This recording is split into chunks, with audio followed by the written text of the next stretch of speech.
Good evening सांग मैंने आम ग्राम शीतल षष्ठी यात्रा आरंभ होगा जाऊँगी। आज हूँ डे 1 चलतु देखा आम ग्राम कौन कौन होड़िया घर रिचुअल बाहागर हुए दियो दियो मंगला सेमती आम ग्राम शीतल षष्ठी माने कौन जे आम शिव और पार्वती बाहागर से आमर समस्त ग्रामवासी मैंने मिसी दियो मंगला जाऊे। देखो हठात आम केमी करेन्ट पड़ा आम गाँव तो पावर माने करेन्ट प्रोब्लेम हो फिर भी देखो टे मो कैमेरा कैप्चर कर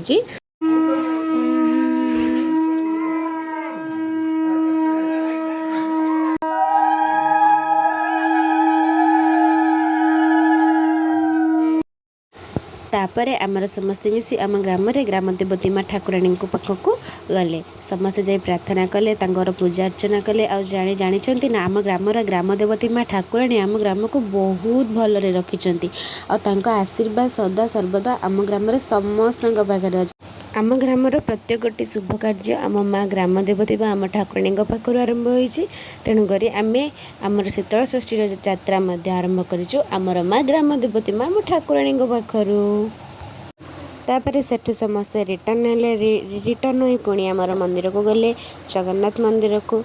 आउ आम गाँ यात्रा सेलिब्रेट करने रेडी हो गला आम गाँव सदस्य माने भी बाय द वे आपण मैंने केबे आसुचंती आम गाँव को यात्रा देखा आउ यही वीडियोटी भल लगिले लाइक कमेंट शेयर एंड नुआ थिले सब्सक्राइब करेंगे प्लीज आसंतु आउ देखंतु आम ग्राम शीतल षष्ठी यात्रा।